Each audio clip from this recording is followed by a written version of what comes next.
I don't believe that that's her voice, on the grounds that every photograph we've seen of the alleged children, their hair color changes, their height and body type changes, their face changes. So this is just, some random voice. All we saw was some little hand that seemed so small. It didn't seem like it belonged to a 3-year-old. So much was inconsistent about this that, I just think it's a kind of a turnoff. I'm not buying it. It's official. The Australia tour was all about selling. And yes, I did say the word selling. Merching is not strong enough. The children. So-called Prince Archie, so-called Princess Lily. Now the Sussexes are openly defying Queen Elizabeth II by selling products named and based on these minors. The tension around Meghan Markle keeps getting louder, and people are absolutely not staying quiet about it. There is growing frustration over claims that she continues to use her royal title, something many say goes directly against the Sandringham Summit Agreement. That agreement was not just any deal. It was personally approved by Prince Harry alongside the late Queen Elizabeth II, which makes the situation feel even more serious to critics. Now the conversation is shifting, with some arguing that this move doesn't just affect the current royal family, but also reflects on the late Queen's legacy in a way that has people raising eyebrows. What really pushed this story into the spotlight was a moment from Meghan's interview with Jamie Kern-Lima. Viewers quickly noticed a gift basket Meghan had sent, and the detail that stood out was how it appeared to include her HRH title. That small detail sparked massive reactions online, with many pointing to it as clear evidence that the agreement might not be getting followed as expected. Growing fury that Meghan Markle continues to use her royal title, which is in direct contravention to the Sandringham Summit Agreement. And remember, that was a deal that Prince Harry signed off with the late Queen Elizabeth II. So he is now betraying the memory of his late grandmother, not just the current royal family. But what is abundantly clear is that Meghan now views her husband as just a bit part player in this business, because it's all about her. This visit was all about her. Of course, the moment she's back, the moment she's starting to push the products again, we get the big announcement from People magazine. Where else? In official press materials and product descriptions, Archie and Lilibet are referred to by their full royal titles. The image alone had people talking, replaying it, and breaking it down like it was a major clue in a much bigger story. Some supporters tried to downplay the situation, suggesting the gesture wasn't tied to any kind of promotion or benefit, but others were not convinced at all. The argument quickly turned into whether something like that could appear in a public interview without full awareness and approval. Given Meghan's close friendship with Jamie Kern-Lima, critics believe nothing shown would be accidental, and that idea has only added more heat to the discussion. Before voices like Angela Levin and Samantha Markle even stepped in, many viewers were already analysing that interview moment closely. The way the story was presented, along with the visuals, had some people convinced it was carefully placed to shape a certain image. Instead of seeing it as a simple, friendly gesture, critics framed it as a subtle attempt to influence public perception in a polished and controlled way. The interview itself painted Meghan as thoughtful and generous, highlighting moments where she showed care and attention to others. Stories were shared about her stepping in quickly to help in everyday situations and going out of her way to support friends during stressful times. One example described how she surprised a friend with a carefully prepared gift basket filled with treats, including ice cream and homemade strawberry topping, meant to bring comfort during a busy and overwhelming period. While some viewers saw this as a genuine act of kindness, others questioned whether the timing and presentation were too perfect to be completely natural. All of this has turned a simple interview moment into a much bigger conversation. Is she purposefully now trying to take on the royal family? Yes, I think this is one of her things where she says, look, I can do anything. much better than you. And the Queen is now no longer here. She realizes it's such a good time because King Charles won't get involved with that because he's not well and he's got plenty to do. And William and Catherine, they've got their own issues and problems and very busy, and their children. So she's just done it and is probably roaring with laughter how clever it is. It's not just making a mockery of the royal family. They're making a mockery of the United States Constitution. Correct. That prohibits the use of royal titles, especially in American politics. And Harry and Meghan, can't be ignorant to this fact. They've used the titles against congressional advisement on continuum, preceding public, even political speeches. So they simply can't do it. It creates a false sense of elevated status and reliance that the public have. With people dissecting every detail and forming strong opinions on both sides. The way this situation is being described has people reacting strongly because it comes across like someone stepping into another person's experience without needing an explanation, then acting in a way that feels carefully calculated. That kind of behavior is being framed as thoughtful on the surface, but critics are saying it goes much deeper than that, and not in a good way. The emotional angle presented in the interview made it seem like a powerful connection, yet others are questioning whether it was all positioned to create a certain image that benefits her in the long run. Commentators like Angela Levin have made it clear they are not impressed at all, and reports suggest that senior royal insiders feel just as uneasy. The big question being asked is what the real intention is behind all of this. Some believe this is not random behavior but a deliberate move, almost like testing limits and seeing how far things can be pushed without consequences. That idea alone has added serious tension to an already heated topic. There is also a growing belief among critics that timing plays a huge role here. With the late Queen no longer around, some feel the dynamics have shifted, and that shift might be creating opportunities that didn't exist before.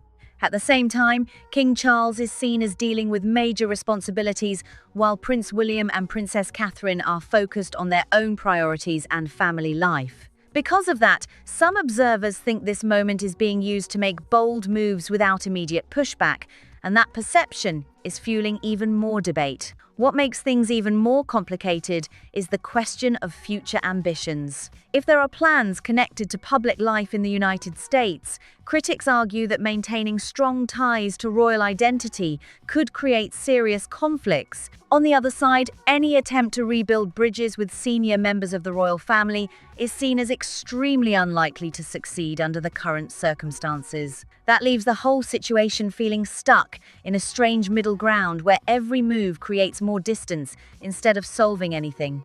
Prince Harry's role in all of this is also being heavily discussed. Some believe he is trying to reconnect with his family, but at the same time, there is a sense that he has limited influence over these decisions. By the way, let me just be honest with you. It's because Meghan knows Confessions of a Female Founder is a massive flop, so she's trying to fill the space with everything else possible so that people are not talking about the fact that her podcast has fallen out of the top 100. It's mortifying. But so what we got was Lily's voice. And there's been a lot of people, including Angela, raising questions about this very odd-sounding voice. Now, when I was watching the Jamie Kern-Lima interview, was struck by Meghan's use of a word. Watch this. I love when things look beautiful. And even when you don't have a lot, you're able to make things look beautiful. You know, she's always talking about beautiful in a particular way. And guess who else on Sunday was saying beautiful? But what do we think, Lily?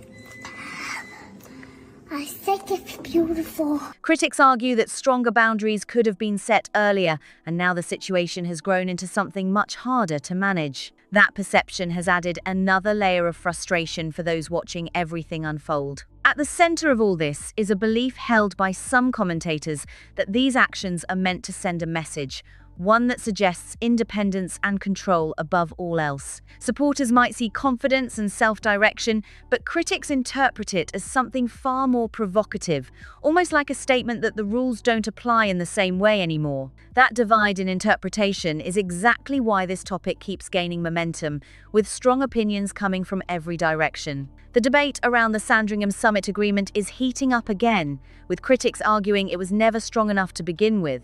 Even though the late Queen Elizabeth II reportedly worked hard to create a balanced solution, some now believe the agreement left too many gaps, and those gaps are being pushed to the absolute limit today. That frustration has turned into louder calls for serious consequences, with some voices insisting that royal titles should be removed entirely because they feel the current situation is making the institution look weak. The argument has escalated to the point where people are openly questioning whether keeping those titles in place still makes any sense. Critics say the situation has gone beyond minor disagreements and is now damaging the image of the royal family itself. There is a growing push for decisive action, with some commentators expressing that enough time has passed and that stronger measures should have already been taken by now. That sense of urgency is making this conversation more intense with every passing day. Another layer of controversy comes from claims that the issue doesn't just affect the royal family. Meghan Markle's daughter doesn't speak at all like a 3-year-old. Who owns the voice? It will show up much better if we hear several sentences. And then you hear Meghan in this interview saying, beautiful. I mean, what's going on? Well, I think she's always wanted to show that the children are much cleverer than they are for their age. They might be very clever, but all sorts of things that Archie, I think, is going fishing and catches fish, all sorts of strange things that they manage to do all by themselves because they're their children. We all knew that one day Meghan would start nurturing her own children, and today is the day. It is. And it's really, really sad.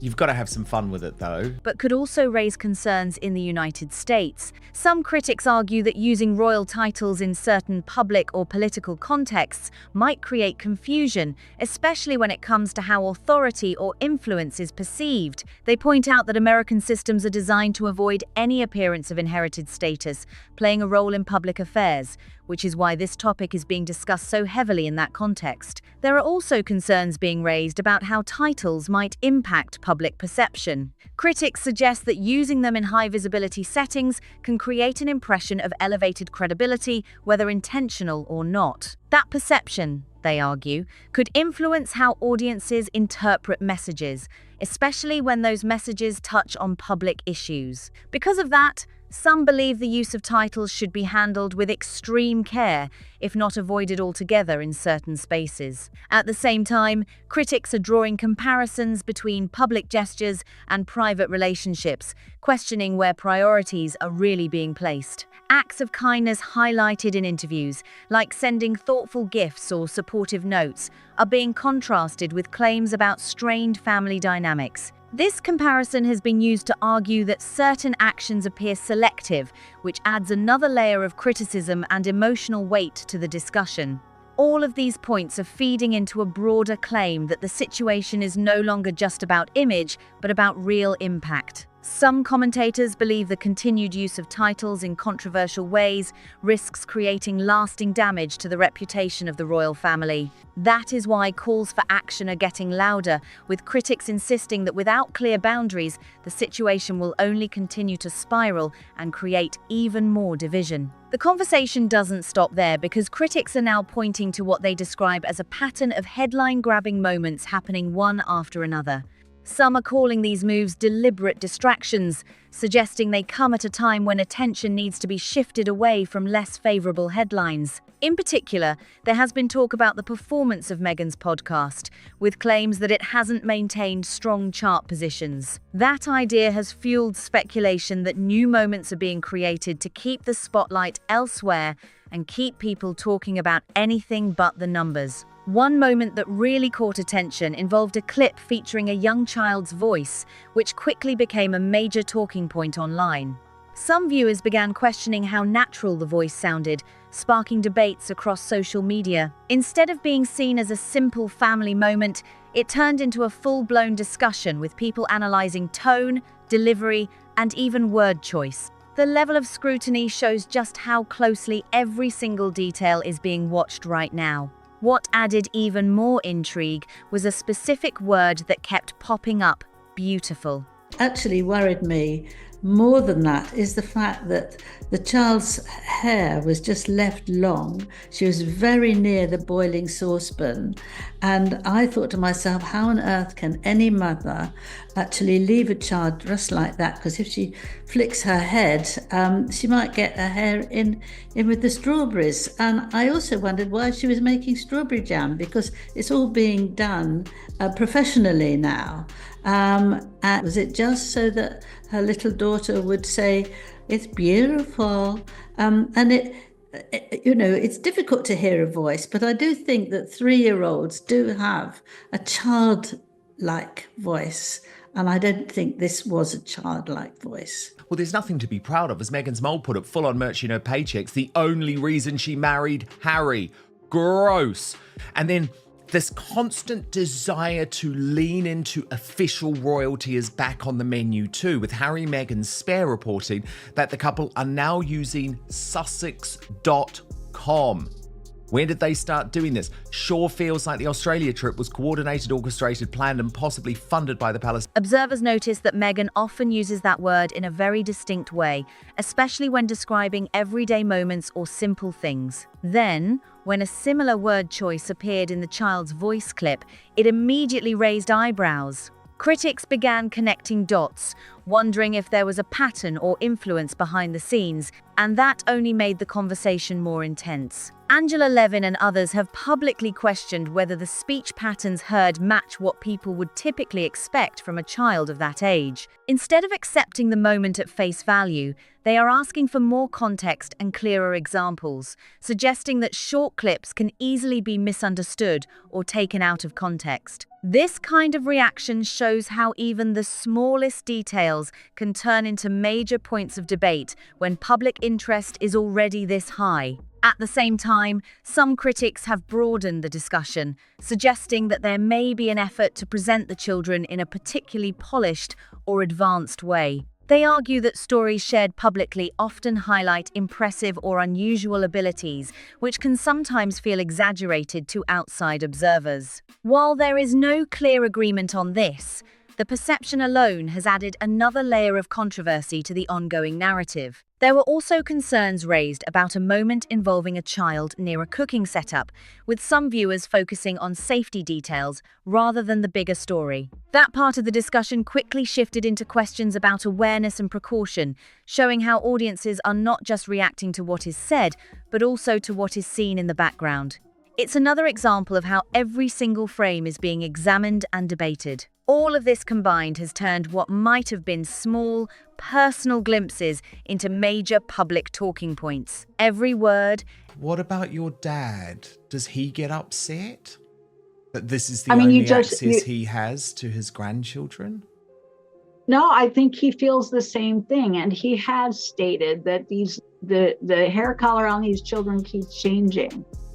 Where, there's one picture where this alleged Lilibet has sort of a sandy blonde hair from a distance. And then she's got bright, stark red curly hair. We don't know if, the Sussex squad and PR have photoshopped some of it.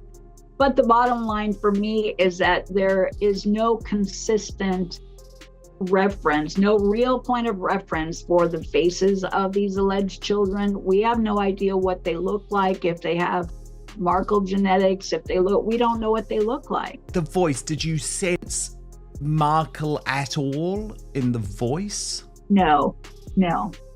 I haven't sensed Markle at all from the beginning of this. And again, I think any family, when you're looking at genealogy and you're looking at photographs and you're thinking, oh, well, she's got his nose or her nose, and oh my God, there's grandpa's nose.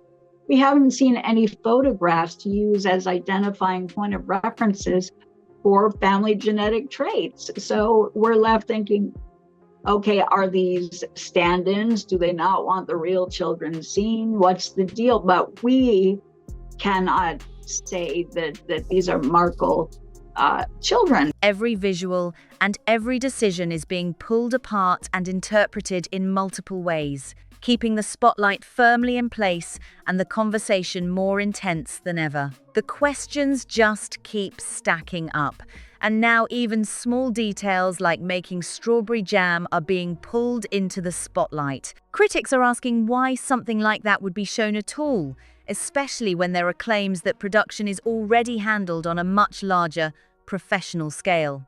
That contrast has people wondering what the real purpose was behind sharing that moment, with some suggesting it may have been carefully staged to craft a certain kind of image rather than reflecting everyday reality. This ties directly into the growing debate about the child's voice heard in the clip, which has sparked intense reactions online. Some listeners are saying the tone and delivery don't match what they would expect from a young child, pointing out that early speech usually has a softer, more playful quality. Because of that, the clip has become a major talking point, with people replaying it again and again, trying to figure out whether it feels natural or not. The conversation becomes even more complicated when family perspectives are brought into it. Samantha Markle was asked how hearing that voice in such a public way might affect her, especially since it appeared through a social media story rather than a private family moment. Instead of expressing emotional distress, she questioned the authenticity of what was being presented, suggesting that there are too many inconsistencies for it to be taken at face value. That reaction alone has added a whole new level of tension to the situation. One of the main points raised is the lack of consistency in past images that have been shared publicly. Critics claim that details like hair color, appearance, and overall look seem to vary in ways that feel unusual to them. These observations have led to speculation and doubt, with some arguing that without clear and consistent references, it becomes difficult for the public to form a reliable understanding of what they are seeing. That uncertainty has only made the discussion louder and more divided. There are also questions about whether the visuals and clips being shared provide enough clarity to confirm anything at all. Some critics point out that limited angles, brief appearances, and partial views make it hard to verify details, which only fuels even more skepticism. Instead of clearing things up, each new piece of content seems to raise additional questions, keeping the cycle of speculation going strong. The topic of family connection has also come up, particularly regarding how these moments are experienced by extended relatives. According to the discussion, there is a sense that the same doubts are shared across the family, especially when it comes to the changing details seen in different appearances. Observations about shifting hair tones and unclear visuals have been highlighted as reasons why some family members remain unconvinced by what is being shown publicly. Another layer to this ongoing debate is whether any recognizable family traits can be identified at all. Critics argue that from the limited material available, whether it's images, distant shots, or voice clips, there isn't enough consistency to draw conclusions. Meghan is commercializing her kids, she's pimping out her children. You're Prince Harry's biographer. We both know there's no way he's happy about it. No way. He talks about social media being like a death zone for children, yet here are his children all the time being put up on social media by Meghan. I think that people do feel more about buying things if there's small children there. If they like children, it encourages them to do, oh, aren't they sweet? Oh, why don't we just go and get the jam or whatever it is? Please send it through to me. And I think that, you know, suddenly they're there. They haven't been there all this time. She doesn't obviously care what Harry thinks because he doesn't want this. One of the main things in his life is not to have children that can be seen by people because he feels something could happen, like happened, God forbid, to his mother. This has led to repeated claims that there is no clear point of reference, which only adds to the feeling that something doesn't fully add up. At this stage, the entire situation has become a mix of visual analysis, audio scrutiny, and personal opinion, all blending together into one intense public conversation. Every new detail, no matter how small, is being examined from multiple angles, and instead of settling the debate, it continues to expand it. That constant cycle of questioning and speculation is exactly what keeps this story alive and gaining serious momentum. The questions around identity and family connections are only getting louder, especially when people start looking for those familiar traits that usually stand out in photos. In most families, it's common to notice small details passed down through generations, things like facial features or expressions that instantly remind you of relatives. But in this case, critics are pointing out that there hasn't been enough clear visual material for anyone to confidently make those connections. Without consistent images to compare, they argue that it becomes nearly impossible to confirm anything with certainty. Because of that lack of clarity, speculation has started to spiral in all directions.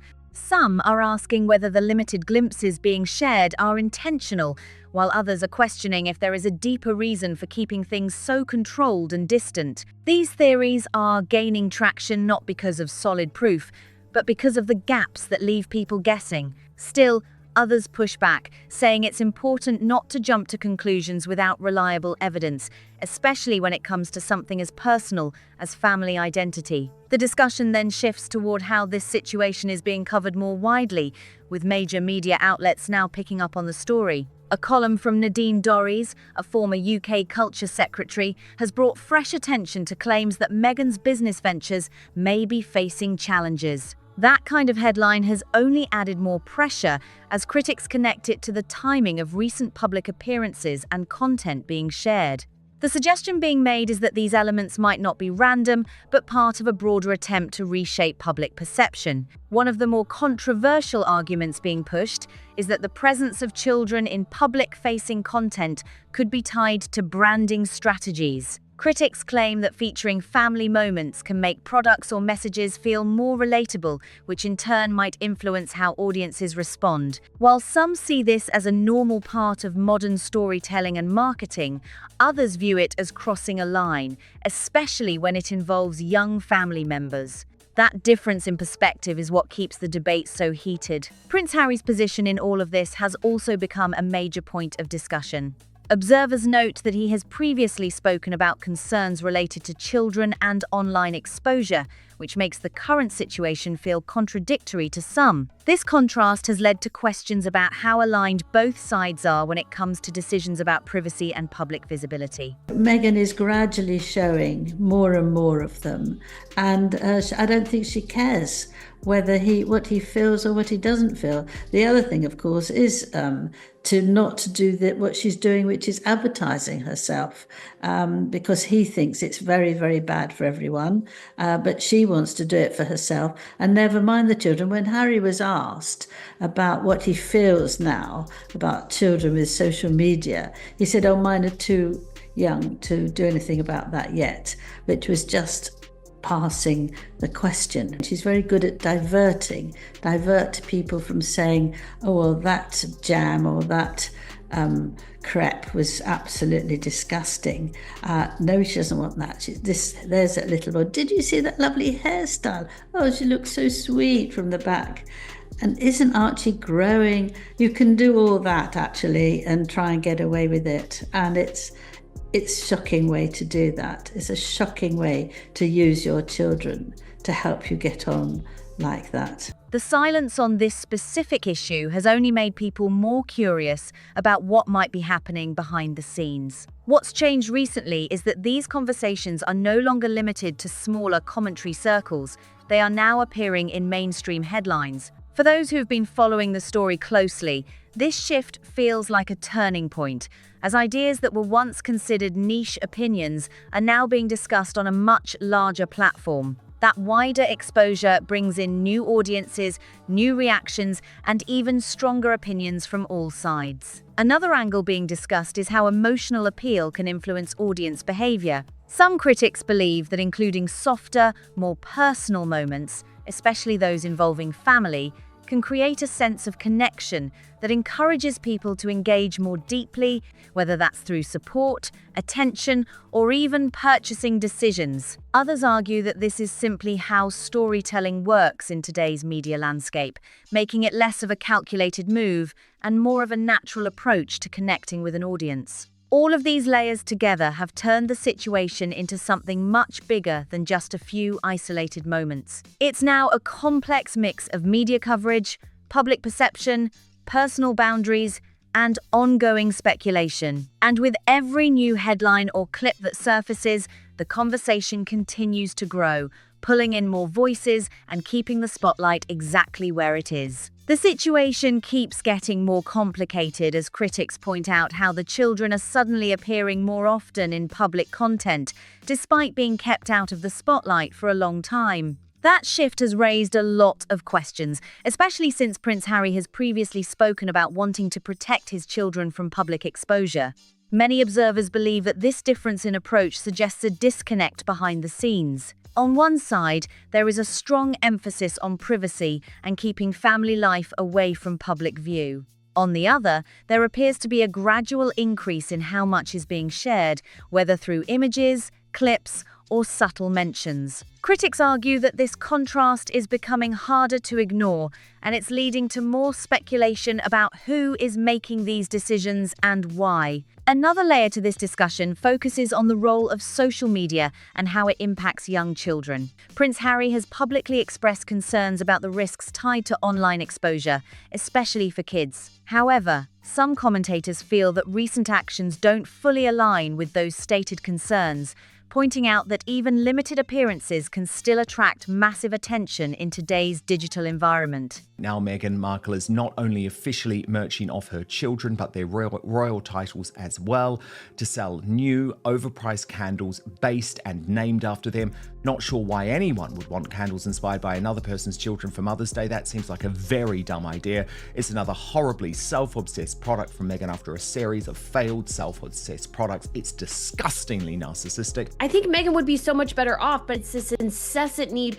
to cling to the royal titles, to tell everybody that she's royalty, her children are royalty, all these sorts of things. And, her husband's over there in the corner who gave them all of that, but he doesn't really matter. She's so incredibly obsessed with it. That gap between words and actions is being highlighted more and more as the conversation continues. There is also debate around how aware children are when it comes to interacting with the world around them. Some argue that even at a young age, kids today are far more engaged than previous generations, especially with access to technology and communication tools. Because of that, the idea that they are completely unaffected by public exposure is being seriously questioned. At the same time, critics are suggesting that these public moments may serve another purpose entirely. They believe that introducing family-focused content can shift attention away from less favorable reactions, especially when it comes to products or projects that may not have landed as expected.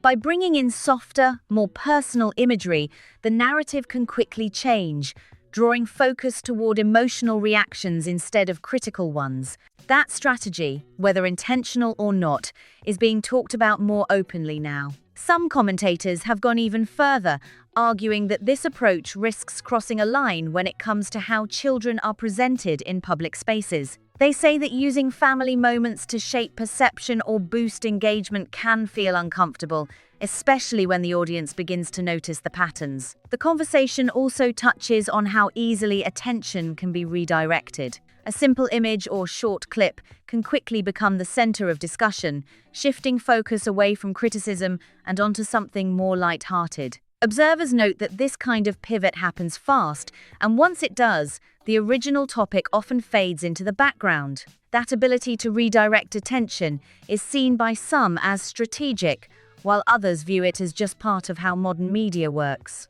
As the discussion continues, more voices are stepping in to question how all of this connects to broader public narratives. There are comparisons being made, references to other public figures, and ongoing debates about consistency in messaging. With every new detail, the story keeps expanding, pulling in fresh perspectives and keeping the spotlight firmly in place. The result is a situation that feels constantly in motion, with no clear resolution in sight. The criticism doesn't stop, because now the focus has shifted to questions about how children are being featured online and whether the same standards are being applied across the board. Some commentators are pointing out what they see as a contradiction, choosing to keep certain moments private while seemingly having no issue sharing images of other children in public posts.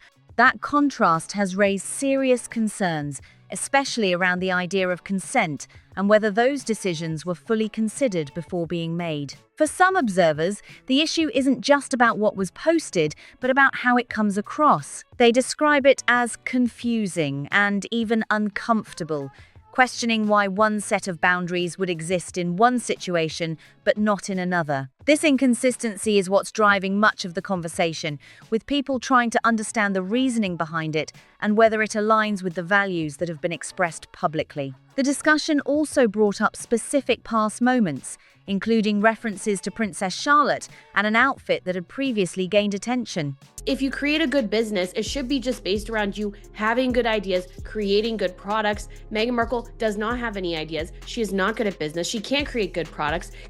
And so she constantly has to mine her royal connections to try to make something work, and she's getting diminishing returns for it. And I think this latest collaboration, not only is it offensive, she's launching it the day after Queen Elizabeth's birthday and during this whole birthday week, but the whole thing is just absolutely disgusting placement. And to monetize her children in such a way is deplorable, especially after proclaiming so often the dangers of social media for children. Harry and Meghan, if they want to be successful, and to a certain extent, the palace did want them to be successful in Hollywood, is that they need to stop with this cosplay royal routine and actually get and focus on their real jobs. But they're not doing that. And I think Australians are wise to them. We've had 10 years now of BS, of lies, of hypocrisy from this couple, and the wool is not going to be covering our eyes anymore. We're well aware of who they are. Meghan's not fooling anyone at this point. Commentators noted that the dress in question was linked to a British brand, suggesting that the choice was very intentional. To critics, this wasn't just a casual detail. It was seen as another calculated move that ties into a larger pattern of decisions designed to send a message or create a certain impression. Some voices in the conversation are interpreting these actions as a way of asserting independence or control, almost like pushing boundaries to show what can and can't be done. That perception has added an emotional edge to the debate, with critics arguing that these choices may not sit well with others who prefer to keep their family lives more private. The idea that these lines are being crossed is what's making the situation feel more tense. Past controversies have also been pulled back into the spotlight, showing how quickly old stories can resurface when new ones appear.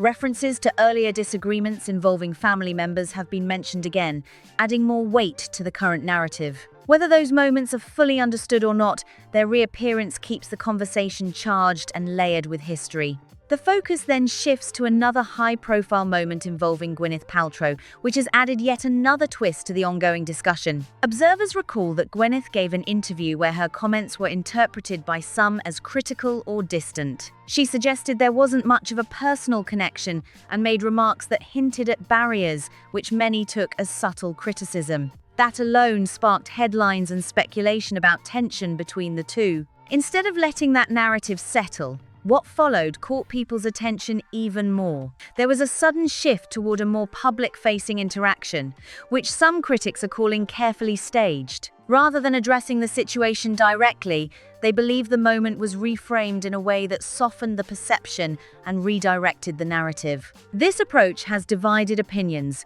with some seeing it as smart image management and others viewing it as completely inauthentic.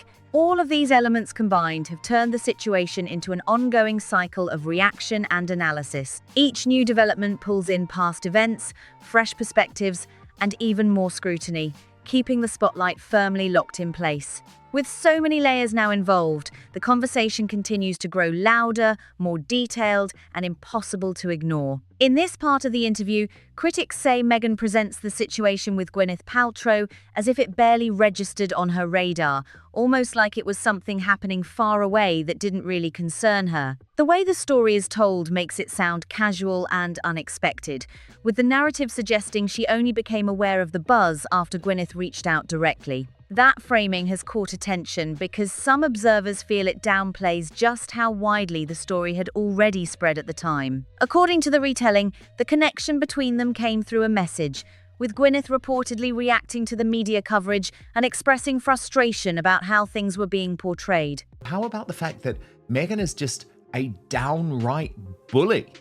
A total bully, which was something that we saw so clearly in Australia, but I love the fact that this particular piece of video is now going viral, which shows Meghan at the hospital, and a woman sort of comes over to her, or to Harry, and that's the problem, it's to Harry, trying to help. And look at Meghan's death stare. Look at that. I can imagine a lot of Australians were like, why are they walking around like royals? Because Harry and Meghan's big problem here, the problem they're having in the United States, is that they have actual businesses that they can't run. And so their solution to that is to go to Australia and distract themselves and other people and look charitable while they're monetizing off of it, which is also, I think, a huge negative to this tour with Meghan's outfit and one-off and everything, and attempt to sort of kind of do this dual thing, but they didn't really have any actual purpose in being there. Meghan, in this version of events, is shown as calm and unaffected, saying she hadn't even heard about the situation beforehand. Critics are questioning that claim, pointing out how difficult it would be to completely miss such a widely discussed topic, especially given the level of public attention surrounding it. The story then shifts into a lighter moment where the situation is turned into something almost playful. Instead of addressing the tension directly, the narrative describes a spontaneous and friendly exchange that led to a relaxed interaction involving food and laughter. What could have remained a serious or awkward situation suddenly becomes a casual, almost staged feeling moment. And that shift in tone is exactly what has people talking. Supporters see this as a clever way to diffuse negativity, showing that not every headline needs a dramatic response. But critics are far more skeptical, arguing that the entire sequence feels too perfectly timed and neatly packaged to be completely natural. They believe it comes across less like a coincidence and more like a controlled moment designed to send a specific message, one that shuts down rumors while keeping everything looking effortless. Another part of the conversation focuses on the idea that public narratives often try to create rivalry, especially between high-profile women. The interview leans into that theme, suggesting that media cycles thrive on conflict and will keep pushing the same story in different forms. While that point resonates with some viewers, others feel it's being used here as a way to dismiss legitimate questions by framing everything as manufactured drama. There's also a broader commentary woven into the story about how quickly these narratives can grow and evolve. The suggestion is that even if one version of a conflict fades, another will quickly take its place, keeping the cycle alive. Critics don't necessarily disagree with that idea, but they argue that it doesn't fully explain the specifics of this situation, which is why they continue to dig deeper into the details being presented. What really stands out to many observers is the contrast between the seriousness of the original headlines and the light-hearted way the story is retold in the interview. That contrast creates a sense of disconnect, with some viewers feeling that important context might be getting smoothed over. Others, however, see it as a deliberate choice to rise above negativity and avoid feeding into controversy. In the end, this moment has become another example of how quickly public perception can shift depending on how a story is framed. Whether seen as genuine or carefully managed, the retelling has added yet another layer to an already complex narrative, keeping audiences engaged and continuing the conversation from every possible angle. The conversation takes another turn as critics focus on the idea of rivalry. Candles inspired by the birth dates of Prince Archie of Sussex and Princess Lilibet of Sussex. Look, I guess they've got to use the names, right? Because you're not going to have them for much longer. Trust me on that. Those names are going. So yeah, make hay while the sun shines. She lives in a $16 million mansion and she's a Duchess of the UK. Her children, she calls them a prince and princess. Like, this woman has no victim narrative. Like, give me a break. People are just sick of it. Not everyone is good with kids, but obviously this is relevant to the storyline now because Meghan is trying to say, I'm this great momfluencer. It's like, children really dislike you, as the Royal Griff said. Children hate this woman. Especially how often public narratives try to frame women as being in competition with each other. In the interview, the situation is described as unnecessary and exaggerated, with the suggestion that there was never any real issue to begin with. Instead, it's presented as something created from the outside, turning a normal relationship into a dramatic storyline purely for attention.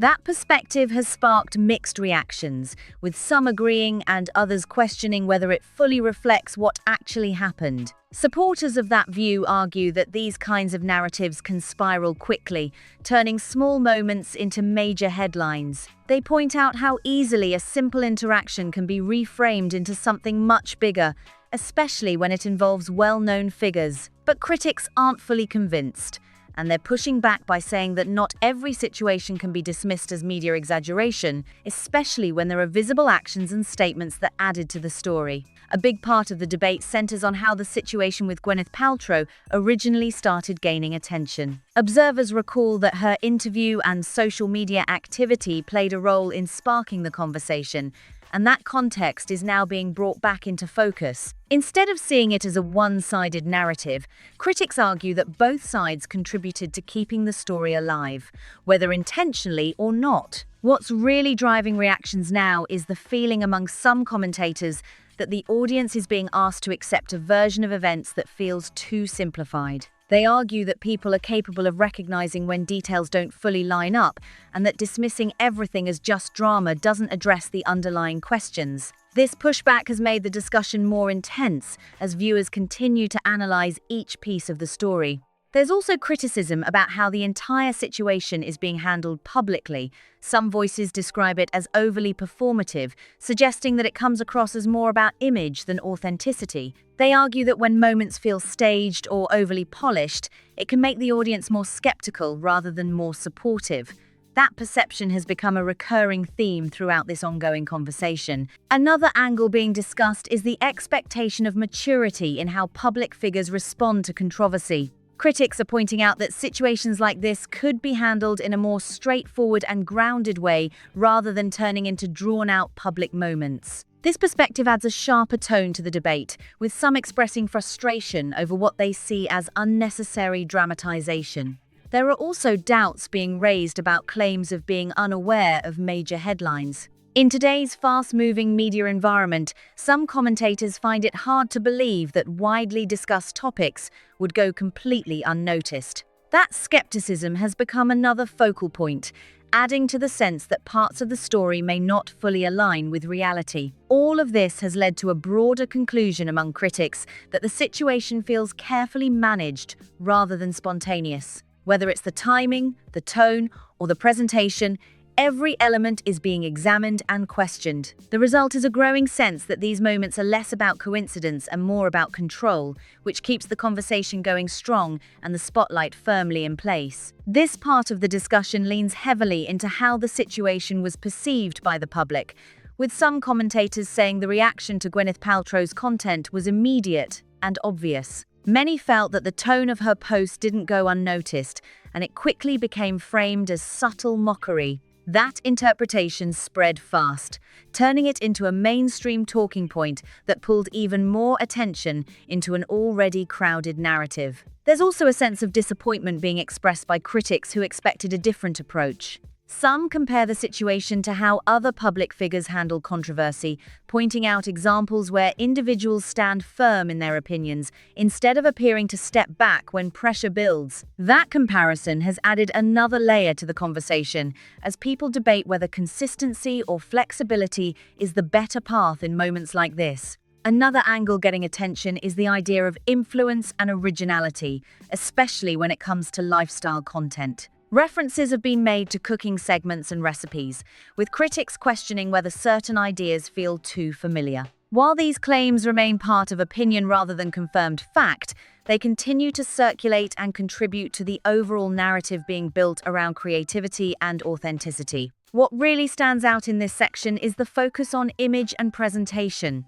Observers have pointed to what they see as a sudden shift in style, particularly when it comes to appearance. The discussion highlights how going for a more natural look can send a strong message, especially when it appears to align closely with another well-known figure's established image. That overlap has led some to question whether the change was purely personal or influenced by outside comparisons. Critics are describing this shift as potentially staged, suggesting it may be designed to project relatability and authenticity in a very deliberate way. The idea of presenting a real and unfiltered version of oneself is powerful, But when it happens in a highly visible and timed context, it can also invite serious skepticism. That tension between genuine expression and strategic presentation is exactly what's fueling the debate here.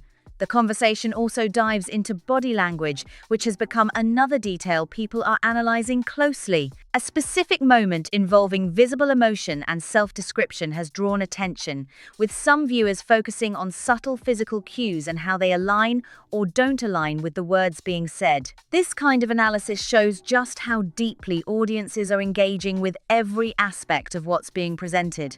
All of these elements combined create a situation where nothing is taken at face value anymore. From social media posts to appearance choices to small gestures, everything is being examined for deeper meaning. Whether these interpretations are accurate or not, they continue to drive the conversation forward, keeping audiences locked in and constantly searching for what might be happening beneath the surface. This part of the discussion zeroes in on something critics found very noticeable: what was said and what was left out. When someone spoke about being done with the prove it phase, they listed roles like being a good friend, a good partner, and someone who feels confident in themselves. But according to some commentators, certain family roles didn't get mentioned at all, and that absence immediately stood out.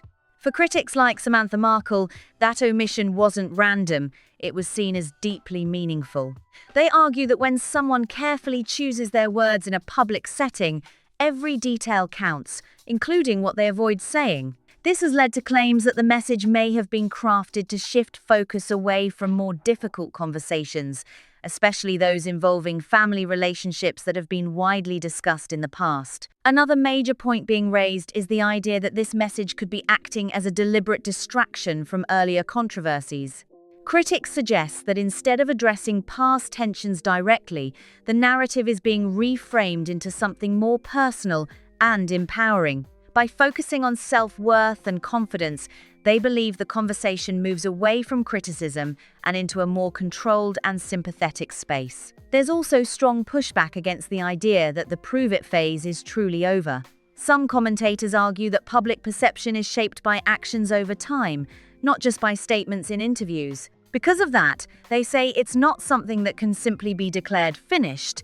It's something that continues to evolve based on behavior and consistency. That viewpoint has added a sharper edge to the discussion, with critics insisting that words alone aren't enough to settle ongoing debates. The conversation also brings up past friendships and how they've played out in the public eye.